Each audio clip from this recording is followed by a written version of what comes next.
Hello बच्चों, question states that an electric field E is given as 2x I cap minus 3y square.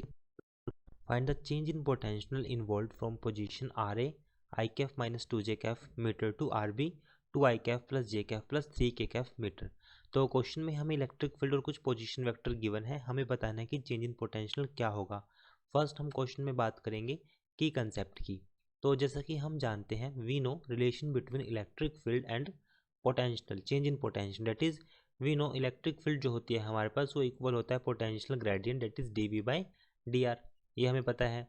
तो यहाँ से अगर हम dv की बात करें तो dv हमारे पास कितना आएगा, माइनस ऑफ dr, ये हो जाएगा।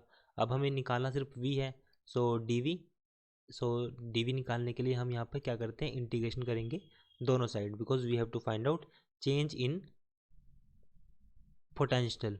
चेंज इन पोटेंशियल हमने फाइंड आउट करना है, so this value will be minus of E D R integration. Now integration both side. तो यहाँ से अब हमारे पास ये जो वैल्यू आएगी चेंज इन पोटेंशियल की वैल्यू आएगी, बिकॉज वैल्यू जो हमें चेंज करनी है पोजीशन वेक्टर कितना हो जाएगा, r a to r b हमें यहाँ पे फाइंड आउट करना है this value, and this value will be from V one to, यहाँ पे पोटेंशियल वी वन होगा और यहाँ पर हमारे पास आएगा वी टू।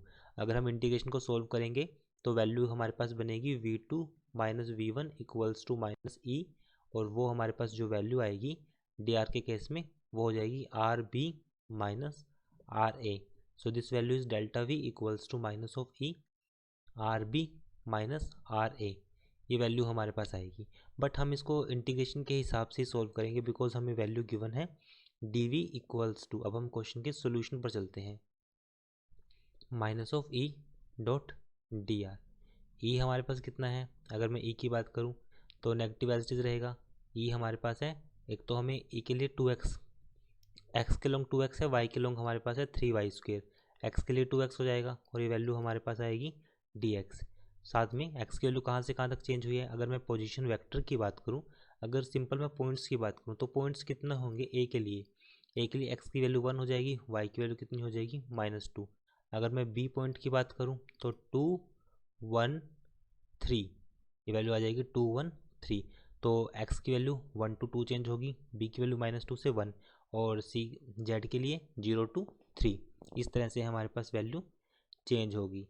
तो बट यहाँ पे z का तो कोई कंपोनेंट है नहीं, तो x के लिए कंपोनेंट कहाँ से कहाँ तक चेंज होगा, 1 to 2 प्लस, सॉरी यहाँ पे माइनस है तो माइनस ही रहेगा, बिकॉज नेगेटिव है तो नेगेटिव का साइन ही नेगेटिव रहेगा, और वैल्यू हमारे पास आएगी -2 से -2 to 1, and this value is minus of 3y dy, और z के लिए 0 हो जाएगा।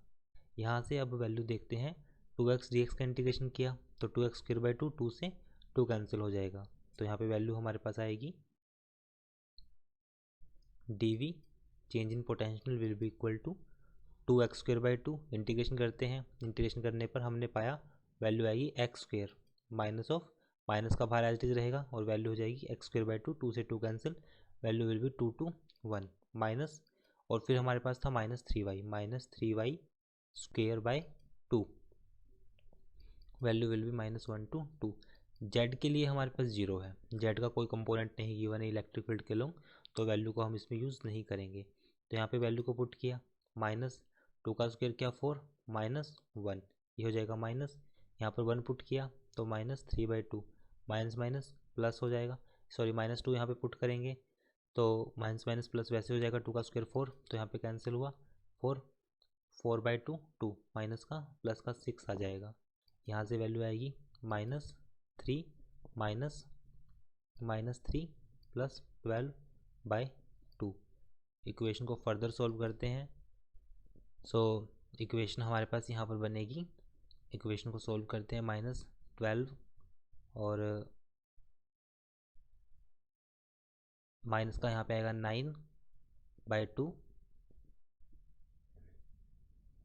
तो यहाँ से इक्वेशन को सॉल्व करते हैं, सॉल्व करने पर हमारे पास यहाँ पे माइनस एज इज रहेगा और माइनस का साथ साथ में यहाँ पे वैल्यू रहेगी, माइनस माइनस प्लस हो जाएगा, तो यहाँ पे माइनस का 9/2 आएगा, तो यहाँ पे -3, यहाँ पे वैल्यू आएगी माइनस, दिस वैल्यू इज यहाँ पे 9/2 हो जाएगा, 9/2।